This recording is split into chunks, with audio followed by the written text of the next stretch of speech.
दिव्याला वातीशिवाय अर्थ नसतो, तसं तुमचं घर आहे ना, किती लाखांचं किती कोटींचं असू द्या, त्याला झाडाशिवाय शोभा नसते असं मला तरी वाटतं. तर झाडं लावायची आवड मला किती आहे, तुम्ही पण आत्तापर्यंतच्या माझ्या व्हिडिओमध्ये जर रेग्युलर पाहत असेल तर तुम्हाला पण कळलं असेल. तर हे झाड एवढे छान आहे ना, ते कोणत्याही कुंडीतून कुठेही तुम्ही शिफ्ट करू शकता, ते सुकत नाही काय नाही, लगेच ते लागून जातं.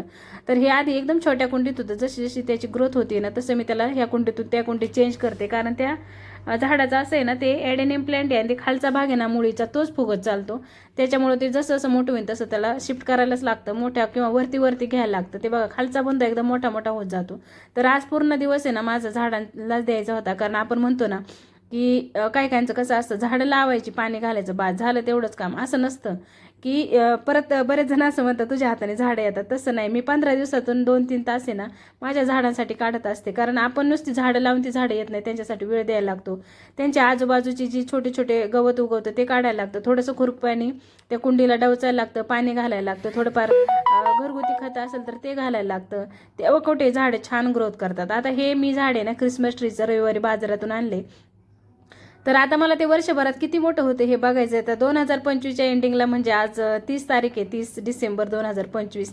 तर पुढच्या वर्षी मी तुम्हाला त्याची ग्रोथ दाखवेल, नक्कीच दाखवेल की किती एक वर्षानंतर ते किती छान ग्रोथ झाले. तर खरं तर 2च झाडं मला रिन्यू करायची होती, म्हणजे ह्या कुंडीतून त्या कुंडीत शिफ्ट करायची होती. पण जवळजवळ 2 ते 3 तास मला या झाडातच गेला बरं का. आता तुम्हाला जरी मी 2 मिनिटाच्या व्हिडिओमध्ये हे सगळं दाखवत असले ना, एकदा झाडांची कामं करायला लागले ना की 2-3 तास कुठे निघून जातात ना ते सुद्धा कळत नाही. तर आता ते मी जे झाड आणून ठेवलं ना, ते केवड्याचं झाड आहे, तुम्हाला नंतर मी जवळून दाखवते. त्याची पण पानं बरीच करपली होती आणि काहीतरी वेगळं दिसत होतं. त्याच्यामुळे मग मी ते पण बाहेर नेलं, त्यातली सगळी जळालेली खराब झालेली पानं सगळी काढून टाकली आणि पाणी घातलं, झाडं जरा धुवून काढले सगळं पानावरची आणि मग परत आणून ठेवलं. दाव्याने ना व्यवस्थित कुंड्या बांधून ठेवल्या, कारण वारं जास्त असतं आजूबाजूला मोकळे ना.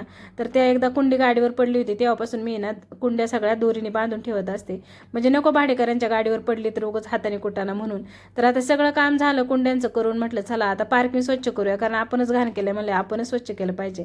तर हे सगळं मी झाडून घेतलं व्यवस्थित आणि अजून जेवण करायचं पण माझं राहिलं होतं. पण म्हटलं नाही, आज झाडांचं सगळं आवरल्याशिवाय काय करायचंच नाही. तर हे बघा, हे केवड्याचं झाड एवढं छान झाले ना, त्यातली सगळी खराब पानं काढल्यानंतर. आणि हे अननसचं झाड लावलं होतं मी वरच्या बाजूचं, ते पण फुटले बरं का, त्याला मुळ्या पण आल्यात. आधी छोट्या कुंडीत लावलं होतं, आता मोठ्या कुंडीत शिफ्ट केले मी त्याला, ते पण एकदम छान ग्रो झाले. आणि कोणतं झाड आपण कुठं ठेवतो ना त्याच्यावरून त्याची सुंदरता ठरते. आता दाखवलेलं झाड आहे ना गेटच्या बाहेर होतं, आता मी त्याला आत आणून ठेवलं तर किती सुंदर दिसायला लागले बघा. आणि क्रिसमस ट्रीचं इथं मी जिन्यात ठेवलं, इथं या कोपऱ्यामध्ये, इथं वरती ठेवलं हा मनी प्लांट. कॉर्नर मी पहिलेच काढले होते, घराचं बांधकाम केले तेव्हा झाडं ठेवण्याच्या हिशोबाने.